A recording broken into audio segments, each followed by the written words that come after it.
Yes, hello mga kadalibes.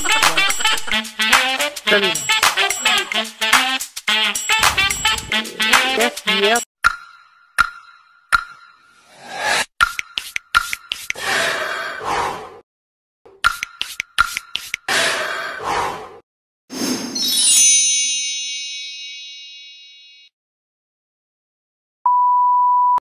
Yes, hello, good morning mga ka-Jollibes. So, it's day 4. So, ngayon, ang pupuntahan na, kumbaga itong araw na to, chill day namin ni Miss Plane before our flight on the next day. Ang gagawin namin ngayon is pupunta namin yung famous na crab omelette. Hindi nga lang si J5. Nakahanap si Cha ng isa pa sa mga parang Michelin star na crab omelette kasi isa yun sa mga gusto ko talagang makain. Doon nakakain na ako pero yung mga parang strips lang yung crab, hindi siya yung doon kasi parang buo-buo talaga siya. Tapos, hopefully, makapag-try na rin ako ng Thai massage later. Tapos, mamaya namang gabi is pupunta kami sa parang drag show ng mga, tama ba drag show ng mga keme. So, ayun mga kadalive, sama namin kayo, samahan nyo kami today. Good morning! Yes, hello. Good morning mga ka-Jollibes. So, nandito muna kami sa Starbucks. We're trying to grab some coffee kasi dahil medyo pipila daw kami dun sa pupuntahan namin. So, parang may sinisip-sip-sip-sip kami at the same time para malapit na rin kami. Ay, mas madaling mag-pin nung Grab. So, nandito lang kami sa may kalsada. Punta rin yung lugar namin. So, nandun si Cha. Umu-order siya ng kape. Ayun. So, sana hindi masyado mahaba yung pila ngayon mga kadawid. Kasi baka abutin kami doon ng siyam-siyam. Though, kahit pa paano naman, we were able to finish all the things we wanted to do yesterday. Kahit pa paano, may mga nabili na rin kami pasalubong. So, at least hindi kami nagmamadali today. Parang today is a chill day lang. So, samahan nyo kami. Good morning. So, tsaka anong pangalan ng pupuntahan natin? Spell. Here High. Doon yung Michelin star. So, mga kadalive, may mga pagkakataon na dahil sobrang traffic na dito sa Thailand, ang ginagawa ng ibang mga driver is parang kinokontrata nila yung mga passenger nila. Oo, yun. Yung parang sa Pilipinas din, di ba? Ikaw ang magbabayad ng toll, no? Para una, mas mapabilis yung pagpunta mo dun sa lugar. And at the same time, hindi tayo abutin ng 50-50 sa traffic. Ganun siyang mga ganun. Kaya, yun. Sabi na, okay lang. Laban lang.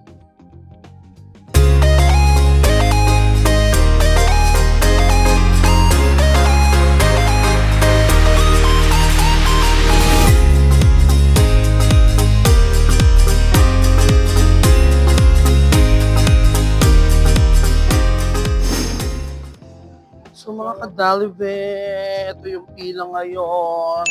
Para din sa J5. Ito yung pila dito sa Here High. Sana makapasok kami nito. Grabe. Grabe yung pila, oh. Ito siya. Here High. Sikat to.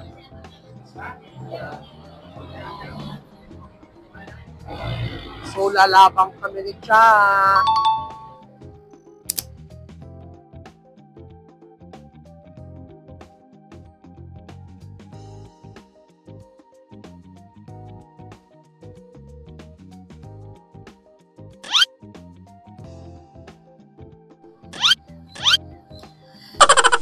Yes, hello mga kadalive. So, tinitignan ko na naman yung aking microphone. Baka hindi na naman, baka hindi na naman umaandar. So, it's already 11 a.m. na ng umaga at ang haba na ng pila ng J5. Nakita mo ang haba, Miss Glenn? So, isa din to sa mga pinipilahan at Michelin star dito sa Thailand.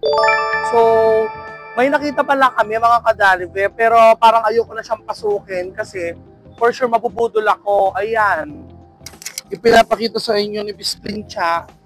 Meron palang Don dito. Mga kadalive. So, siguro ang pila dito mga 1 to 2 hours.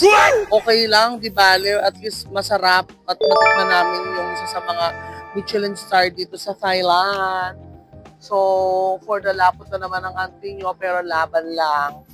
So, see you later mga kadalive. Pakita namin kung anong order din namin sa loob. Bye-bye! Yes, hello mga kadalive. So, mahigit isang oras na kaming nakapila. Sana sulit, no? Actually, si Chari lang pala yung nakapila. Huwag ko namang, sige, 15 minutes lang akong pumila. Tapos, ikaw na yung 1 hour. Tapos, 45 minutes na akong nakaupo. O, ayan, happy? Happy na? Happy na, Neng? So, ayan na. Ilang kembot na lang. So, sila, tapos tayo na, no? So, ano daw talaga, papakita ko mamaya yung mga food kung anong o-orderin namin. And sana sulit at masarap, my God. Ayan na, ante. Mga kadalive, after 1 hour and 20 minutes, ito na, kami na yung papasok. Wala na makakapikil sa amin. So, tignan mo siya mga kadalive. Wala 2020, 2021, 2022, 2023, up until today, Michelin star siya. So, ibig sabihin talagang masarap siya. SM Sam rice, M more crab. You want S or M? M. M. More crab. As this one. M. And this one. This one have with omelette. This one only this. Only this. No rice. Yeah. Okay. That's all. Loco. How many order? And can we have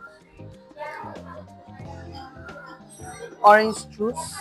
2. Yes. Thank you. Can I borrow first? So mga kadalive, ito yung here high. So ito yung mga menu niya. Yan. Ayan. Ito yung in-order namin ni Ate Cha. Ito. Tapos, ito yung in-order namin para more crab. Tapos, spring mantis.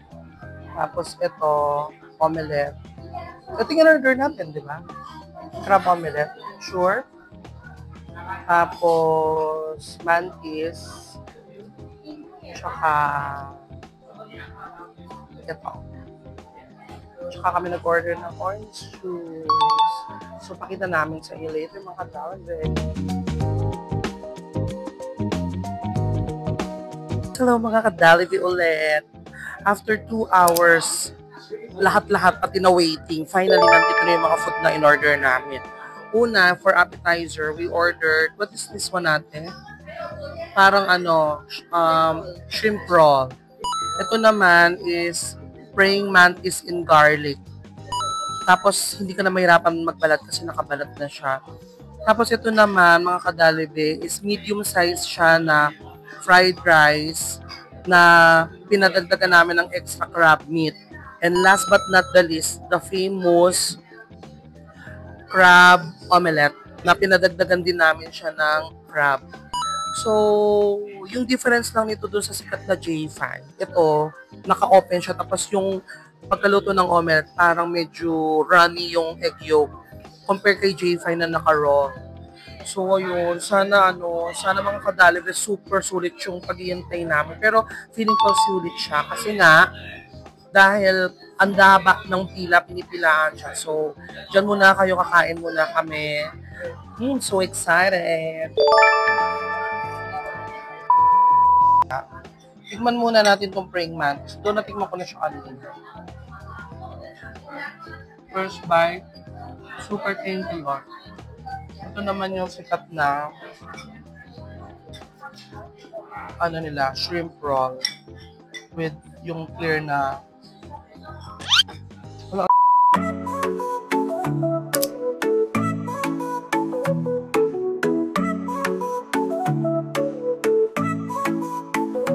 Comer é bom, faz bem pra saúde. Frutas, legumes, verduras e mais.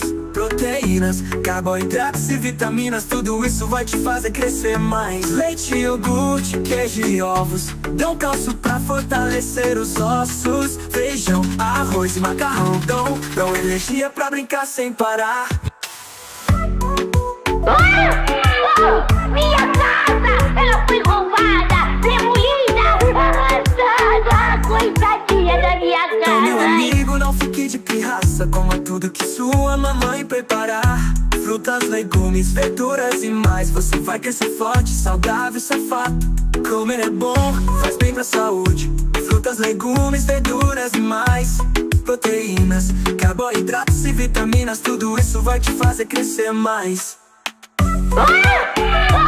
Minha casa, ela foi roubada, demolida, arrasada, coitadinha da minha casa. Comer é bom, faz bem pra saúde. Frutas, legumes, verduras e mais. Proteínas, carboidratos e vitaminas, tudo isso vai te fazer crescer mais. Leite, iogurte, queijo e ovos dão cálcio pra fortalecer os ossos. Feijão, arroz e macarrão dão energia pra brincar sem parar.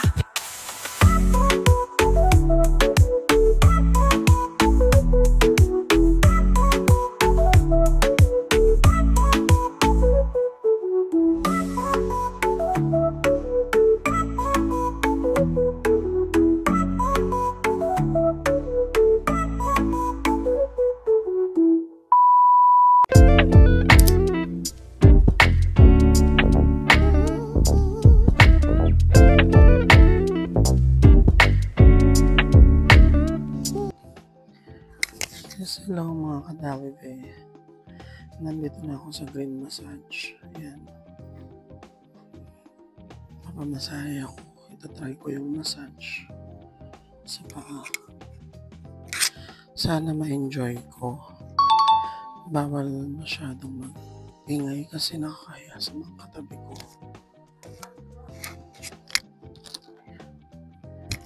Ganyan yung pwestuhan natin mga kadalive. Diba? Nanalo. Si Chari lumabas muna siya nagkape. Lalaban tayo.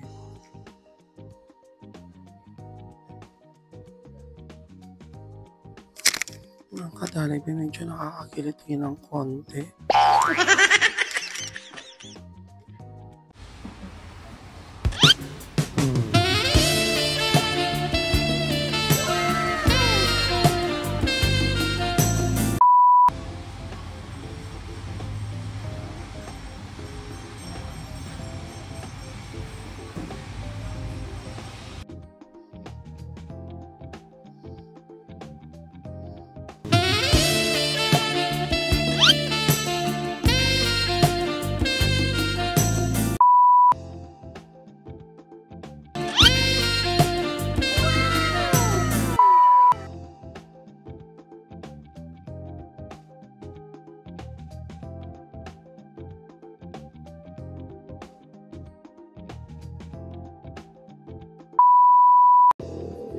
So mga kadalive, ito yung 100, isang buong stretch ng mga nagmamasahe hanggang doon. Ito ay ang Kurawong Road. Ayan, so papunta na kami ni Chad dito sa aming Grab. Papunta ng Kausan, pabalik na kami ng hotel. Pero may mga bibili muna kami. Ay, hala, syrup. Ayan, itong Kurawong Road. Punong-puno siya na nagpamasahe. Punong-puno. Yes, hello mga kadalive. So, good evening mga kadalive. So, it's already 7:45 na ng gabi at kadarating lang namin yung Bisplen. Grabe, napaka-traffic. Alam nyo ba mga kadalive, trivia lang dito sa Thailand ha. Ang work ng mga nagtatrabaho dito lahat, halos, pati government. Pero sa Philippines naman, parang ganun din eh. Like, the work is up to until 6 o'clock or 6 p.m. Para Saturday, Sunday, wala na silang work. So, ganun din dito sa Thailand. It's just, I don't know, pati doon sa mga may mga private na tindahan. Kasi, nag-ikot kami ni Cha, mga around 6 p.m., 6:30. Halos sarado na rin lahat yung mga establishments. Pero, may mga bukas, mangilan-ngilan yung mga grocery, pero pa-close na rin sila. Parang walang halos umaabot ng 8 p.m. Ganon. So, pati yung malls, ang aga-agang nagsasara dito, mga kadalive. Hindi ko alam kung bakit. So, paki-comment nga sa baba kung alam nyo kung bakit. Tapos, recap for today. Sobrang ang sarap nung kinain talaga namin. Hanggang ngayon, hindi ako makaget over. Sabi ko nga kay Cha, parang tomorrow gusto ko ulit doon kumain or magpa-deliver na lang ng food from there para hindi na kami pipila. Tapos, ang eksena pa is, nagustuhan din niya yung KFC na wings dito kasi sobrang sarap din ng KFC na wings. And of course, as usual, araw-araw pad thai ang atin yun. Alam nyo naman. Parang ayoko nga muna kumain ng pad thai yung pag-uwi ko ng Pilipinas. Parang pasin ako sa pad thai. Tapos, ayun. Yung highlight ng aking tour is yung, of course, hindi natin papayagang matapos ang buong araw na ito without trying the famous Thai massage. Ang pinili ko lalaki kasi talagang sobrang, alam mo naman, ang mga hagot ng mga yan talagang super powerful. At hindi talaga ako na-disappoint, my God. Sa ilang araw na kaming naglalakad at sumakit na yung puwit ko rin sa kakaupo. Nagkaroon na rin ako ng para kasi malamig, uulan, tapos sobrang init. So, parang sumakit yung katawan ko for some reason. Pero, ang galing lang. Parang isang oras buong paa, tapos bawat digits ng paa ko, as in minasahin nila ng bonggang-bongga. Kasi super bongga. Tapos, kahit sa kabila ng pagiging dalive ko, kinaya ako ni Kuya kasi medyo maliit lang sila lalaki. Tapos kanina, kumuha lang ako ng mga short clips, papakita ko sa inyo. Ayan, ipa-flash ko siya para makita nyo rin yung mga eksena. Sobrang ganda rin. I mean like, nakakahiya kasing mag video doon sa loob kanina kasi nga syempre tahimik. Tapos syempre lahat sila nakatingin sa iyo. Kumbaga, ano bang pinagsasabi nito? Ngayon parang pag minsan may nakikita akong vlogger, tapos kunyari nung isang araw nandun kami sa Judge's Fair, may isang kababayan doon na nakatingin lang din siya sa phone niya. Tapos kumakain siya, tapos nagbibigay siya ng mga comments about the food. Tapos kumakain siya, parang sabi ko, parang nakikita ko yung sarili ko. Somehow, medyo nakakahiya, pero syempre ganun talaga lahat nila. And masaya naman din ako doon sa ginagawa ko. Tapos sobrang traffic din dito sa Thailand, as in, for some reason, hindi ko alam kung bakit sobrang traffic. Sobrang congested. Tapos yung driving nila, hindi katulad sa atin na left-hand drive tayo, sila right-hand drive.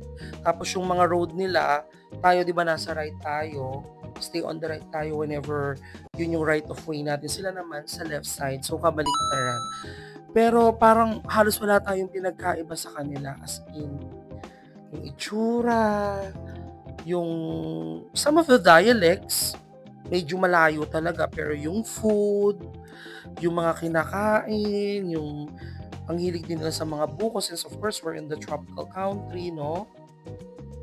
Ayun, sobrang saya lang, sobrang ganda lang. So, mga kadalive, punta na kayo dito, kaya nga lang, magbaon kayo ng maraming pasensya. Tsaka maraming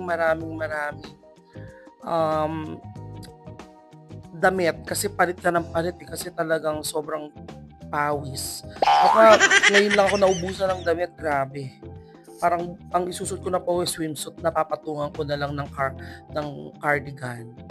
So, ayun mga kadalive, nagpapahinga lang ako at ako'y maliligo na.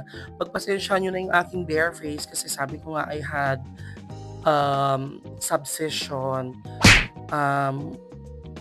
Gagaling din yan. So, see you on to the next vlog mga kadalive. Love.